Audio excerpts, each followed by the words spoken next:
Hello everyone, आज आप लोगों से काफ़ी टाइम बाद मेरी बात हो रही है ऐसे। और मैं जब से चैलेंज ले ली और डेली मैं वीडियो पोस्ट करने लगी शॉर्ट्स के फॉर्म में, तब से आप लोगों से काफ़ी टाइम से मेरी कोई बात ऐसी हुई नहीं। आप लोग काफ़ी ज़्यादा कमेंट भी कर रहे थे कि मैं कैसे तैयारी कर रही हूँ और मैंने कौन-सा बैच लिया है। ज़्यादातर लोगों का मैंने कमेंट किया था रिप्लाई, तो आप लोगों को उसमें पता भी चल गया होगा कि मैंने कौन-से बैच से पढ़ाई शुरू की है और कौन-सी बुक मैं पढ़ती हूँ। देखो, ये तो बुक मैं डेली मेंशन करती हूँ जो है टारगेट में अपने, कि मैं कौन-सी बुक पढ़ रही हूँ रिसेंटली। और कौन-सा मैंने बैच लिया और कितने प्राइस का बैच है और किसको कौन-सा बैच लेना चाहिए, यूपी ट्रिपल एससी पेट का फॉर्म किसे भरना चाहिए, किसे देना चाहिए। इन सब सारी चीज़ों का आज मैं रिप्लाई करने वाली हूँ। मेरे पास काफ़ी टाइम से कमेंट आ रहा था कि आप दीदी कहाँ से तैयारी कर रही हो? किस तरह से पढ़ती हो? नोट्स बनाती हो कि नहीं बनाती हो? तो आज इन सब चीज़ों का मैं रिप्लाई करने वाली हूँ, तो वीडियो को लास्ट तक देखना। सबसे पहले तो मैं आप लोग को बता दूँ कि देखो मैं कहाँ पे बैठी हूँ। मेरे पीछे ये पूरी धान की खेती हो रखी है और मुझे सही लगा यहाँ पे बनाना, क्योंकि मैं आप लोगों से बता चुकी हूँ कि मैं जब बाहर बनाती हूँ तो थोड़ा सही से बात कर पाती हूँ, सारी चीज़ें बोल पाती हूँ, क्योंकि घर में इतना पॉसिबल नहीं होता है। काफ़ी ज़्यादा लोग भी रहते हैं आस-पास, तो इस वजह से मैं यहाँ बनाती हूँ ताकि कोई मेरे पास रहे ना और मैं शांति से वीडियो बना सकूँ। तो सबसे पहले बात करूँगी कि मैंने कौन-सा बैच लिया है, ठीक है? तो सबसे पहले सबसे पहले बात करूँगी कि मैंने बैच कौन-सा लिया है।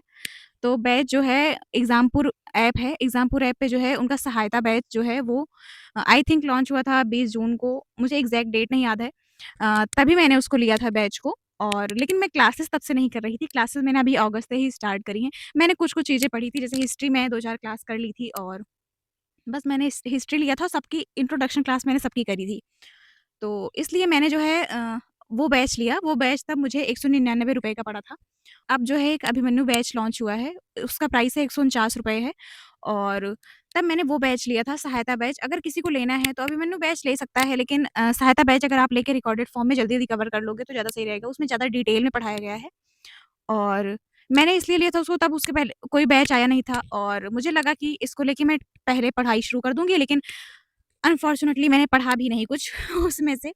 और अच्छा होता है जब मैं पढ़ती अगर, लेकिन मैं उस टाइम पे फँसी हुई थी बीएससी नर्सिंग के चक्कर में। मुझे लग रहा था कि शायद मेरा एडमिशन हो जाएगा, लेकिन नहीं हुआ। और उसके बाद जो है मैंने देखो वो बैच लिया है। और रही बात कि मैं ज्योग्राफी, पॉलिटी किससे करती हूँ, तो मुझे अभी सारे लोगों के नाम नहीं याद हुए हैं।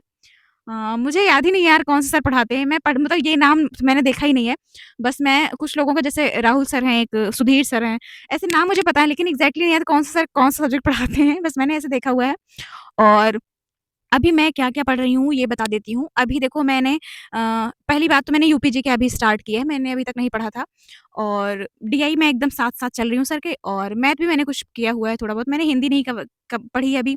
और उसके बाद मैंने साइंस बिल्कुल नहीं पढ़ा है अभी इसमें से, क्योंकि मुझे पता था मैंने यूपी सीनेट की तैयारी करी है तो, और मुझे साइंस आता है उतना, तो मैं उसको बस पीडीएफ से रिवाइज़ कर लूँगी।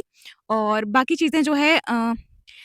चीज़ें मतलब मैं कर रही हूँ धीरे-धीरे। अभी मैंने सारा फ़ोकस अपना जीएस पर रखा है कि मुझे जीएस अच्छे से करना है।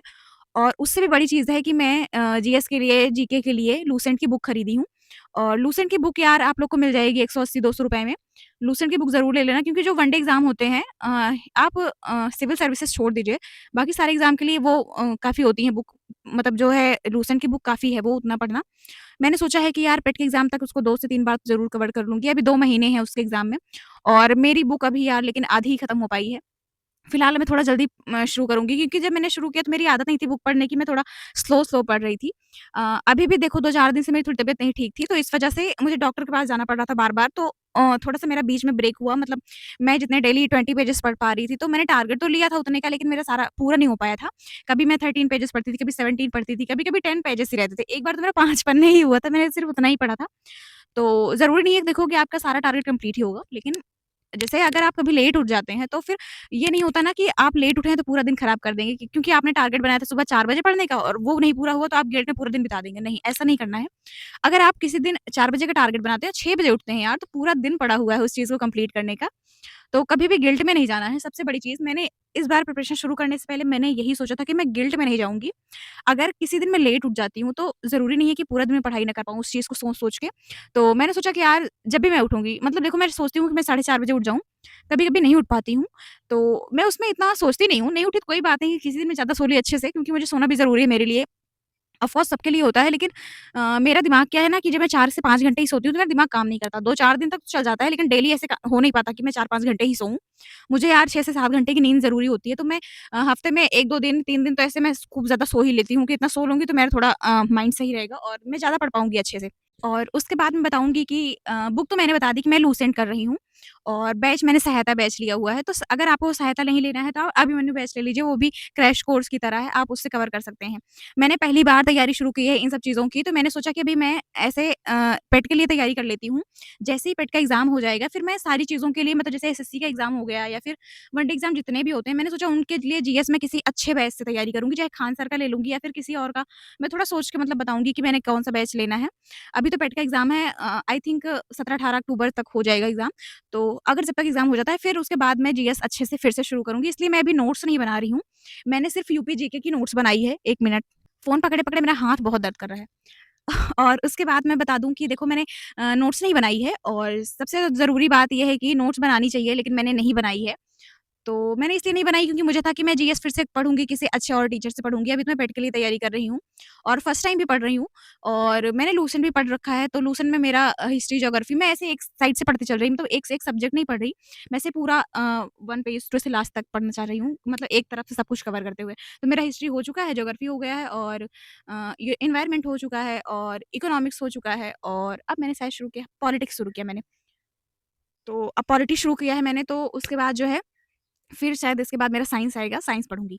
तो मैंने ऐसे एक लाइन से पढ़ते चल रही हूँ सारी चीज़ें जो भी हैं उस बुक में, मुझे पूरी बुक पढ़नी है। यार मैंने सोचा था कि मैं अगस्त तक खत्म कर दूँगी बुक, लेकिन मैं टारगेट नहीं कंप्लीट कर पाई अपना। मुझे लग रहा है मैं नहीं कर पाऊँगी अभी। लेकिन ये है कि हाँ, मैं सितंबर में तो कर ही दूँगी, 10 सितंबर तक। यूपी ट्रिपल एससी पेट का एग्ज़ाम किसको देना चाहिए? तो अगर आप वन डे एग्ज़ाम देना चाह रहे हो जो यूपी के हैं, तो आपको पेट ज़रूर देना चाहिए क्योंकि कई सारे एग्ज़ाम में ये पेट लागू होता है। यूपी पेट देना चाहिए आप लोगों को, एक तरह का प्रीलिम्स टेस्ट है ये, मतलब सब लोगों के लिए।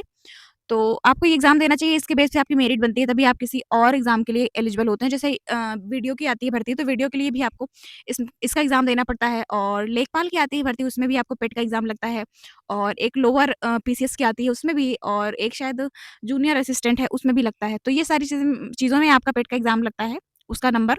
तो आप लोगों को, और इसमें टारगेट मार्क्स का होना चाहिए कम से कम 70 प्लस, तभी आपको ज़्यादातर मतलब कोई वैकेंसी के लिए आप एलिजिबल हो पाओगे। तो मेरा भी टारगेट यार इतना ही है 70 प्लस कि मेरा इतना आ जाए, लेकिन भगवान जाने, पता नहीं क्या आएगा। और मेरे पास काफ़ी ज़्यादा कमेंट आ रहा था कि दीदी मुझे टाइम नहीं मिलता है, घर में काम होते हैं काफ़ी। यार देखो काम तो मुझे भी रहता है, मैं सारे काम को लेकिन मैनेज करना जानती हूँ और शायद आप लोग के पास बहुत ज़्यादा काम रहता होगा, लेकिन यार देखो पढ़ाई आपकी है, अगर आप पढ़ाई नहीं कर पाओगे घर के काम की वजह से तो नुकसान आपका होना है। तो सोच समझ के ऐसे इग्नोर करना पढ़ाई को। देखो काम रहता है, लेकिन अगर आपको काम दिन भर रहता है तो आप सुबह उठ के पढ़ाई कर सकते हो या फिर आप लेट नाइट पढ़ाई कर सकते हो। क्योंकि पढ़ाई तो नहीं छोड़ सकते, पढ़ाई छोड़ना सिर्फ़ आपका खुद का नुकसान है, किसी को फ़र्क नहीं पड़ने वाला है आपकी पढ़ाई ना करने की वजह। मतलब पढ़ाई ना कर पाना आपके लिए गलत होगा, दूसरों के लिए नहीं, किसी किसी को फ़र्क नहीं पड़ेगा। तो इस वजह से पढ़ाई को इग्नोर मत करो या फिर उसको जो है ये मत सोचो कि मेरे घर में काम होता है तो मैं कैसे मैनेज कर पाऊँगी। देखो काम सबके यहाँ होता है, बस प्रायोरिटी अलग-अलग होती है सबकी। किसी को है कि उसको पढ़ना बहुत ज़्यादा ज़रूरी है, काम तो उसके हो भी जाएँगे। और किसी को रहता है कि पहले मैं सारे काम निपटा लूँगी, फिर मैं पढ़ाई करूँगी, तो ऐसे पढ़ाई नहीं हो पाती है। आपका जो भी काम है आप उसको दूसरे नंबर पर रखिए और अगर आपको घर में खाना-पीना सब ये सब करना, थोड़ा घर पे फैमिली वालों से बात करिए, कम सपोर्टिव है मानती हूँ मैं, लेकिन आपको थोड़ा-सा ध्यान देना पड़ेगा आपकी अपनी पढ़ाई पे। अगर आपको पढ़ना है, कुछ बनना है अपनी लाइफ़ में, और लड़कियों के लिए प्यार पढ़ना बहुत ज़रूरी होता है क्योंकि सारी रिस्पेक्ट, सारा फ्रीडम पढ़ाई से और पैसों से आती है। तो आई होप आप लोग को मेरी बात समझ में आई हो, और अगर आपको किसी और टॉपिक पर वीडियो चाहिए तो मैं बना दूँगी। तब तक के लिए बाय-बाय। मिलते हैं नेक्स्ट वीडियो में।